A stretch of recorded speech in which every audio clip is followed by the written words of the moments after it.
మీకు చెవుల నుంచి చీము కారుతుందా? అయితే ఈ వీడియో స్కిప్ చేయకుండా ఎండ్ వరకు చూడండి. Hi, this is doctor Anusha, ENT surgeon.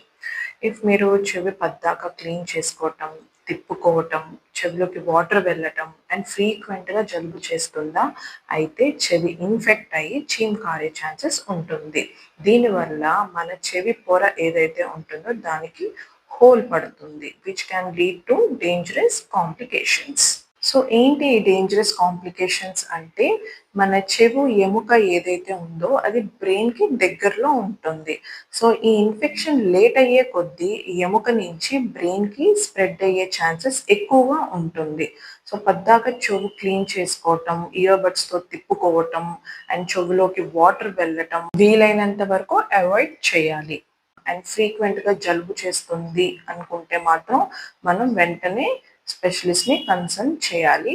And that to చీము కారుతుంది చెవి నుంచి అనుకున్నప్పుడు అది నెగ్లెక్ట్ చేయకుండా కంపల్సరీగా ఈఎన్టీ స్పెషలిస్ట్ని కన్సల్ట్ చేయడం మర్చిపోకండి. Hope this video is helpful to you. Thank you.